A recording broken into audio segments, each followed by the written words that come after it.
네, 안녕하십니까. 깡센클럽 강재훈 의원입니다. 지난주 금요일날 국내 증시 2200을 장중에 이탈하는 그런 흐름을 보여주긴 했었지만 외국인들의 현물과 선물에서의 매수세가 어느 정도 받쳐주면서 중국 증시라든지 미 선물의 하락하고는 상관없이 그래도 2200포인트를 지켜주는 그런 모습으로 마감이 되었는데 이제 미중 간의 갈등 부분이 좀 더 이어진다는 부분이 증시에서 악재로 좀 작용이 되는 그런 모습입니다. 아무래도 이제 증시 자체가 그동안 이제 호재성 재료에 민감하게 이제 반응을 하다가 이제 악재성 재료가 좀 나오다 보니까 여기에 따른 변동성이 커진다 이렇게 되는 모습입니다. 실제로 이제 이 변동성은 좀 더 이어질 가능성이 높다 이렇게 봐야 될 것 같은데 하나씩 보면서 설명해 드리도록 하겠습니다. 자, 먼저 이제 지난주 금요일 날 지수를 보게 되면 지수 마감은 딱 2200포인트 0.7% 정도 하락해서 마감되었고 거래대금은 17조로 상당히 많은 거래대금이 형성되는 그런 모습이었습니다.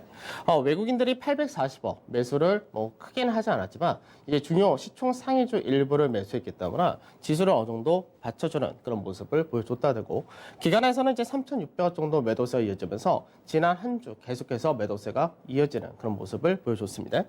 일단 선물 시장에서도 역시 외인들이 장중에는 선물 쪽에서 매수를 강하게 하면서 베이시스를 어느 정도 받치려는 그런 흐름을 보여줬었는데 마감 무렵에 이제 선물 쪽에서 매수가 좀 축소가 되면서 이제 선물 지수 0.58% 하락한 290.3포인트로 마감이 되었고 누적 순매수는 다시금 2만 계약이 소폭 넘어간 모습을 보여줬다 됩니다. 다만 이제 베이시스 같은 경우가 최근 들어서 다시금 소폭 약해지는 모습을 보여주는데 이 부분이 좀 개선되어야지 프로그램 매수가 들어올 수 있다 정도가 될 것인데 실제로 프로그램 매도가 크게 출회된 물량 자체는 제한적이다라고 보시면 되겠습니다. 그다음 코스닥 지수는 이제 800이라는 자리대를 넘어섰다가 이제 0.86% 하락해서 마감이 되긴 했고 역시 거래대금이 12조 4천억 정도로 많은 모습을 보여줬습니다. 외국인과 기관에서 동반 매도를 나타냈다 되지만 여전히 개인들이 시장을 잘 받추는 그런 모습을 보여줬다 됩니다. 해외 증시 보도록 하죠. 금요일날 중국 증시가 장중에는 4%가 넘는 급락세를 보였다가 역시 급락으로 마감되긴 했지만 소폭 하락을 축소해서 마감이 된 모습이었습니다.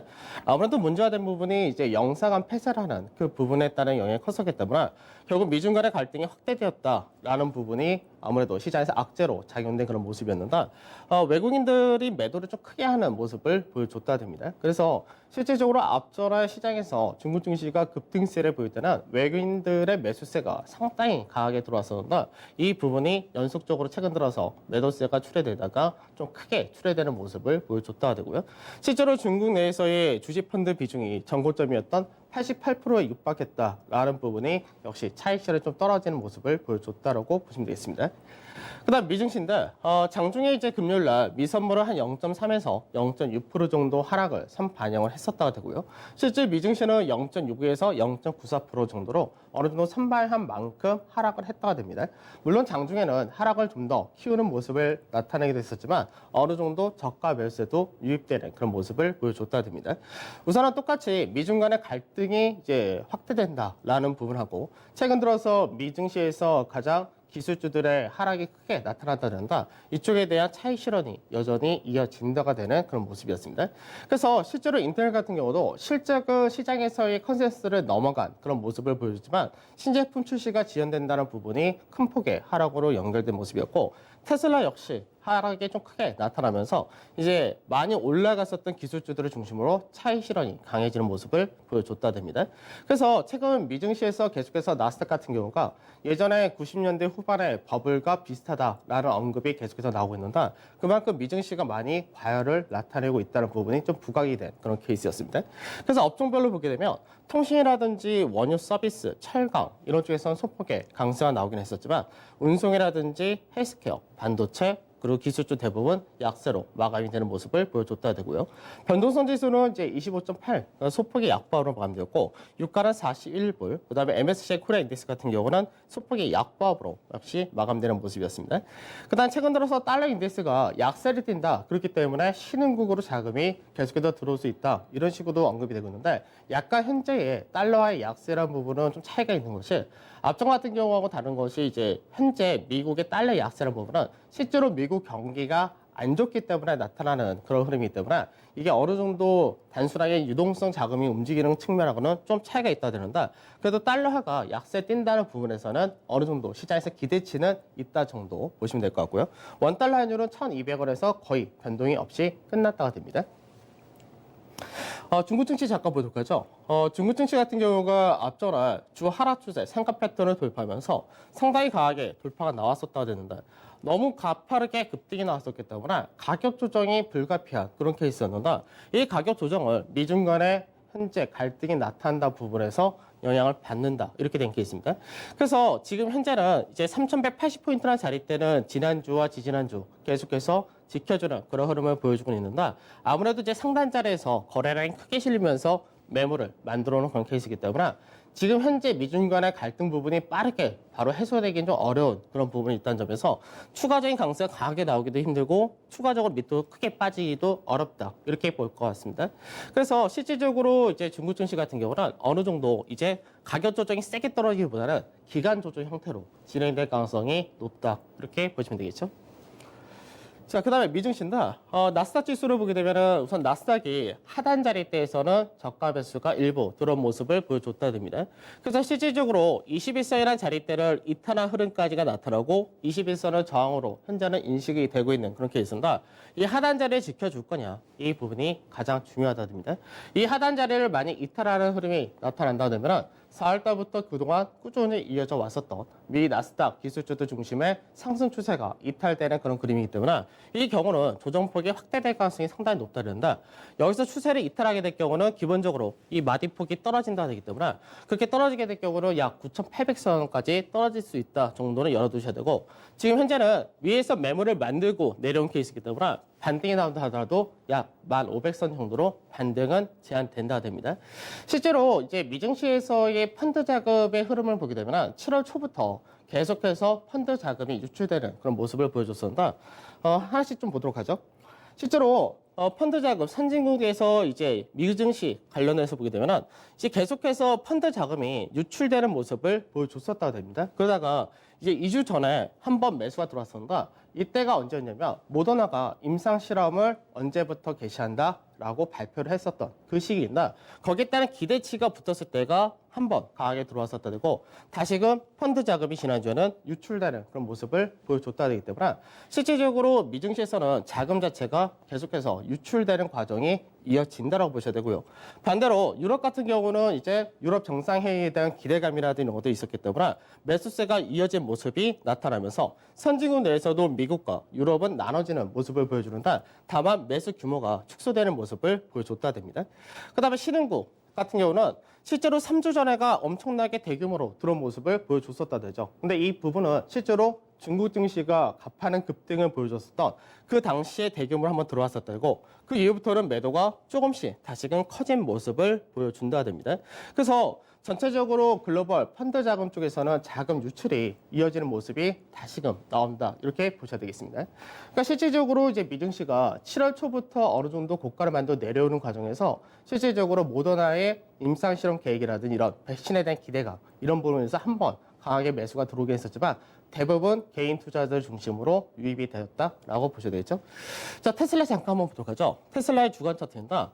차트적인 부분으로 볼 때는 테슬라가 마디를 뽑고 마디 2개를 뽑았다가 된 자리가 1,750불 전후까지가 열린다는 건데 실제로는 이제 1,750불 이상을 갔다가 이제 좀 2주 연속 하락하는 모습을 보여줬다 됩니다. 근데 이제 테슬라가 실적 발표를 하고 나서 시장에서 예상보다 훨씬 더 좋은 실적을 발표했다 부분에서 기대치가 높았던 그런 케이스입니다. 실제로 테슬라가 이익 자체가 강하게 나타났던 부분이 탄소 배출권 같은 이런 것들을 팔았던 부분에서 이익이 크게 났다라는 측면이 부각이 되면서 그로 인해서 차익이 떨어졌다 됩니다. 그래서 테슬라 같은 경우는 주가 자체가 올해 저점 대비해서 거의 800% 이상 상승을 했었고 앞전에 코로나에 의해서 주가가 급락했던 때 대비해서 역시 460%라는 어마어마한 급등이 나왔었기 때문에 이런 부분이 국내에서나 2차 전지 관련주들로 연결된 그런 케이스였는데 실질적으로 이제 어느 정도 많이 올라갔던 부분에서 조정이 불가피하다 정도 체크를 하셔야 될 것 같고요. 실제로 테슬라가 전기차 쪽에서 지금 현재 많이 팔리고 있는 그런 케이스입니다. 여기서 우리 한 가지 생각을 해야 될 부분이 뭐냐면 테슬라의 생산할 수 있는 캐파가 어느 정도 될 것이냐. 사실 그 부분입니다. 그래서 실제로는 지금 현재 테슬라의 이제 캐파 자체를 보게 될 경우 테슬라가 현재는 생산할 수 있는 라인 자체가 이제 미국 내에서 약 50만 대 정도 생산을 하고 있는 케이스고, 그러고 나서 중국에서 일부 생산을 하고 있는 그런 케이스입니다.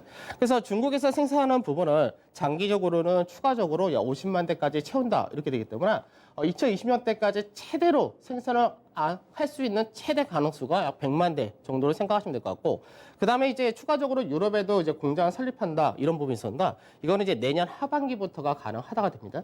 그리고 이제 미국 내에서도 추가적으로 생산 공장을 또 만든다 이렇게 얘기하는데, 이 부분은 역시 그 이후에 상업 생산이 가능하기 때문에 실제로 전기차 부분에서 테슬라가 잘 팔리고는 있는데 생산 캐파 자체가 그렇게 크지가 않기 때문에 아직까지는 테슬라의 주가가 많이 올라간 부분에 대해서 고평가다 이런 인식이 나오는 거고, 이제 미국에 내에서 있는 증권사에서 목표 주가 900불 이렇게 하향한 부분이 이런 배경이다라고 보시면 되겠습니다. 중요한 거는 테슬라가 국내 증시에서 2차 전지를 끌고 올라왔기 때문에 이번 주 2차 전지 관련된 삼성 SDI라든지 LG화학 실적 발표했다는 점에서 테슬라와 마찬가지로 실적 발표로 차익 실현이 떨어질 거냐, 이 부분이 좀 중요할 것 같습니다. 자, 그 다음에 S&P 지수 잠깐 보도록 하죠. S&P 지수가 그나마 상대적으로 이제 미증시 대비해서는 더 양호한 그런 모습을 보여준다. 지금 현재 시작을 끌고 간 미증시가 대부분이 빵 관련된 성장주 중심으로 움직였었기 때문에 이쪽에서가 차익이 떨어지는 반면 S&P 같은 경우 그보다는 양호한 모습을 보여준다 됩니다.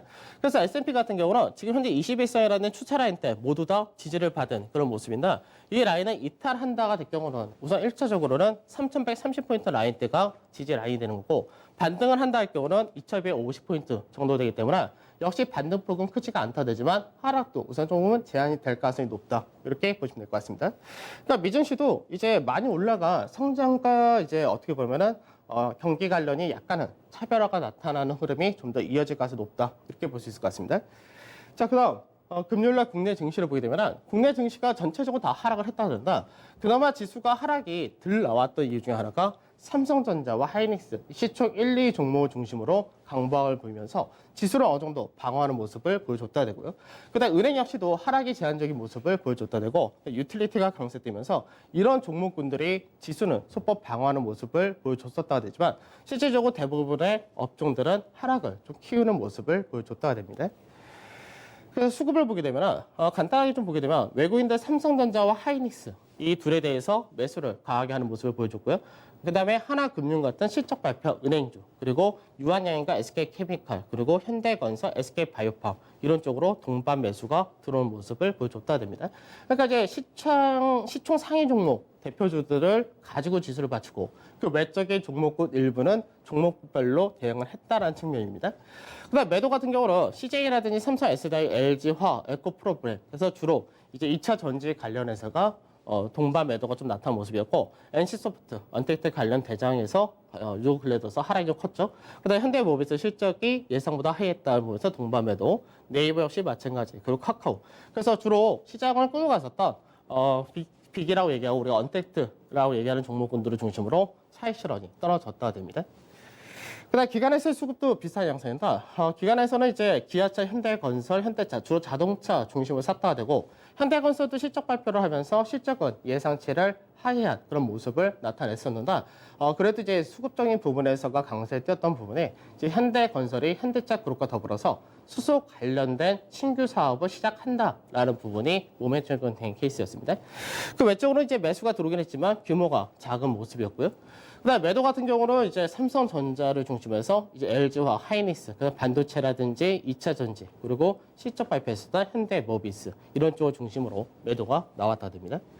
그래서 지난 한 주 동안의 수급을 보게 되면 지난 한 주 동안 외국인들이 매수를 하긴 했지만 매수 규모는 2,500억 정도로 작은 그런 모습을 보여줬다 되고, 기관에서가 프로그램을 비롯해서 보험, 투신, 연금까지 전체적으로 기관은 매도를 하는 모습을 보여줬다 됩니다.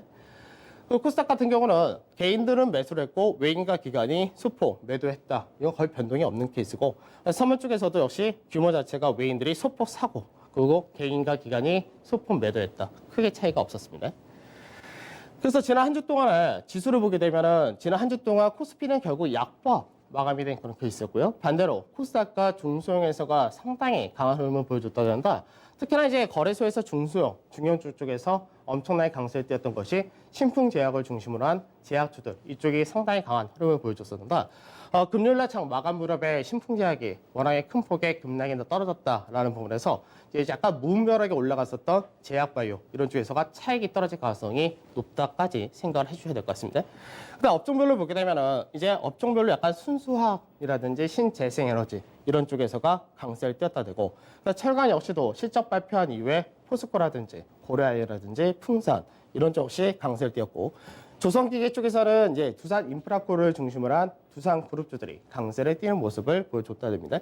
그다음에 제약은 역시 아까 말씀드렸던 신풍제약을 비롯한 일부 중형 제약주들이 강세를 띄는 모습이었고 그 외로는 전반적으로 하락이 나타나는 모습을 보여줬다 됩니다. 자, 그래서 이번 주 시장에서 우선 봐야 될 부분이 지수 전체로 볼 때는 지수가 이제 지난주 2240포인트 전후까지 올라가고 나서 2200에서 마감이 된 모습입니다. 전체적으로 보게 되면은 이제 박스권의 상단 자리 됩니다. 그래서 박스권 상단 자리에서 결국 저항을 받았다 이렇게 볼 수 있는 자리인데 그래서 추세 라인 때도 이번에 넘어갈 것이냐라는 부분에서 아직까지 넘어가기는 녹록치 않다가 되겠죠. 아무래도 이제 국내 증시에서 추가적인 모멘텀이 더 나와줄지 모르겠는데 아무래도 해외 증시에서가 워낙에 지금 안 좋은 그런 모습을 보여준다 보니까 그 경계감 인해서 증시 자체가 조정을 볼 가능성이 높다는데 박스권의 흐름으로 보게 된다면 박스권의 중간마다라고 하는 자리가 이제 2120포인트 전후가 된다. 이 자리대 정도까지는 열어둘 필요가 있다. 이렇게 봐야 될 것 같습니다. 그래서 1차적으로 박스권 중간을 만들고 그 다음에 강세를 띄게 되면은 돌파가 나올 수 있다. 이렇게 보고 있는데 이 라인대가 지지를 했거냐 아니면 시장에서 업종별 종목별로 어느 정도 지켜지는 흐름을 나타나면서 지수는 행보를 하되 종목별 업종별 차별화가 좀 더 이어질 거냐 이 차이 정도. 다만 변동성 자체는 커질 수밖에 없는 여건이기 때문에 변동성이 확대된다는 부분은 역시 주의를 하셔야 될 것 같습니다. 대형지수도 마찬가지죠. 대형지수 같은 경우가 이제 시장에서 추세 저항을 받았다. 그리고 상단 박스권 저항도 동일하게 받아놓은 그런 케이스인데 대형지수에서가 삼성전자, 하이닉스가 추가적인 하락이 제한이 된다. 이렇게 될 경우는 어느 정도 받칠 수가 있는데 이제 이번 주에 발표되는 기업들의 실적 자체가 미국의 기술주와 더불어서 국내에서도 그동안 올라왔었던 성장주 중심의 종목군들이 실적 발표를 많이 하기 때문에 대형지수에서 영향을 좀 더 많이 나타날 수 있다. 이렇게 보셔야 되겠습니다. 자, 그다음 코스닥 한번 보도록 하죠. 코스닥에 대한 신뢰, 개인 투자자분들의 신뢰는 어마어마하게 높습니다. 그래서 최근 들어서 뭐 드림지수 뭐 이런 식으로도 얘기를 하고 있는데 드림지수라는 게 증시에서 어떻게 보면 뭐 증시 자체가 뭐 제가 주로 말씀드렸듯이 희망과 사기가 공존한 시장 이렇게 얘기를 하긴 하는데 근데 시장에서 지금 희망이라는 부분은 아예 증시 지표로 맞는다라고 할 정도로 시장에서 너무나 기대치가 높다가 됩니다. 그래서 신용 잔고가 굉장히 높다는 부분을 자꾸 말씀드렸는데 실제로 앞전에 잠깐 보게 되면은 2018년도에 코스닥이 900포인트가 넘어갔었을 때, 930포인트 때 이 당시 시장에서 코스닥 청간다라는 분위기가 굉장히 많았습니다.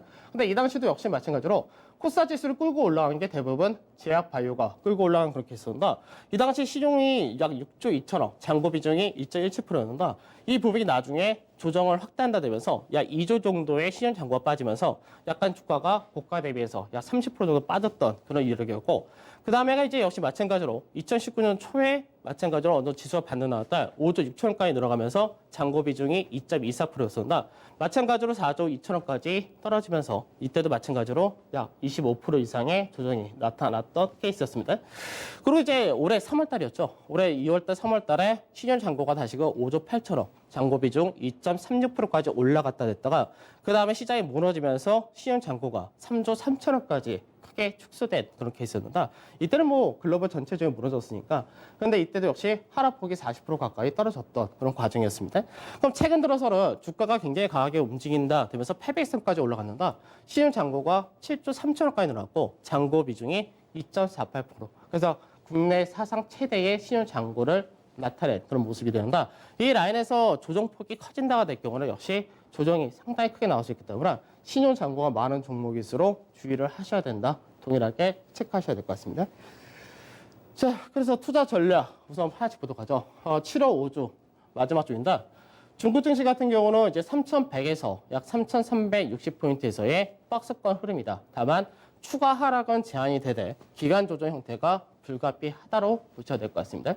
아무래도 이제 밑자리에서 매물을 많이 만든 그런 케이스이기 때문에 그래서 이제 중국 같은 경우는 중요한 모멘텀이다라고 할 수 있는 부분이 이달 말 중국 국무회에서 발표하는 구매자 관리 지수 이 부분이 중요하다가 될 것이고요. 그다음에 미증시가 사실 제일 불안한 그런 케이스인데 미증시가 이제 기술주 중심의 차익 실현이 계속해서 나오고 있다라는 부분. 그게 이제 나스닥의 주가가 오히려 앞전에 끌고 갔었지만 약세를 띠는 배경이 되고 있습니다.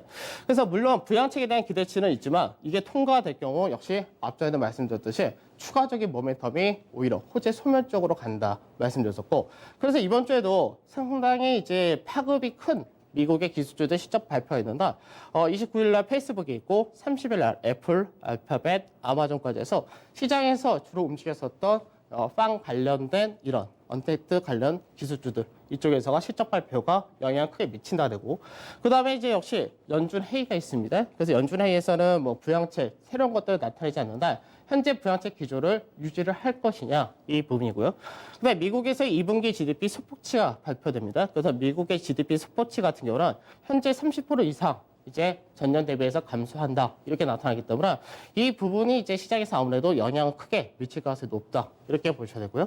그다음 국내 증시는 이제 순환 양상은 거의 끝났다라고 말씀드린 것 같은데 이제는 순환을 기대하기보다는 실적에 따른 종목별, 업종별로 차별화될 가능성이 상당히 높다 됩니다. 그래서 앞전에도 말씀드렸던 2분기 실적이 바닥, 근데 예상보다도 좋게 나왔고 3분기, 4분기 실적이 확연하게 좋아질 것이다 라고 전망된 쪽이 훨씬 더 낫다 이렇게 말씀드렸고 그래서 호실적을 중심으로 한 종목군을 이제 체크를 하신 것이 더 중요합니다. 그래서 종목을 이제 좀 더 압축하는 과정이 필요할 것입니다.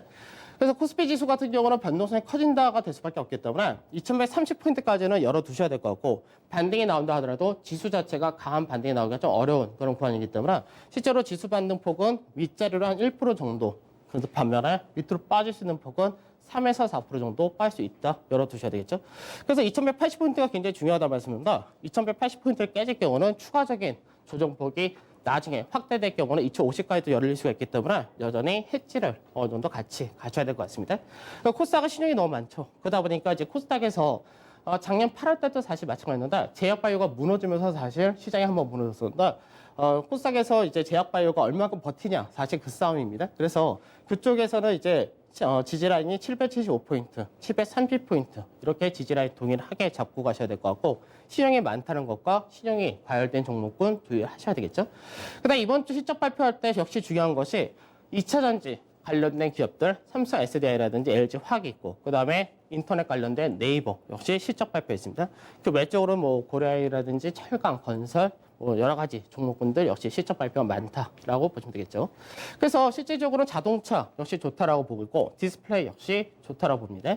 근데 산업재 쪽에서는 건설, 조선 그나마 실적은 예상치보다 그게 좋지 못하지만 그래도 주가 대비해서 실적이 무난한 그런 케이스가 될 겁니다. 그다음에 소재 쪽에서는 약간 좀 나눠주긴 해줘야 하는데 화학하고 철강에서 종목별로 확연하게 바닥 찍었다 그리고 앞으로 좋아진다라고 예상이 되는 종목군으로 좀 접근하셔야 될 것 같고 은행이 그나마 어느 정도 실적 자체는 선방한 케이스이기 때문에 은행 역시 저가 배수 정도는 괜찮다라고 보시면 되겠습니다.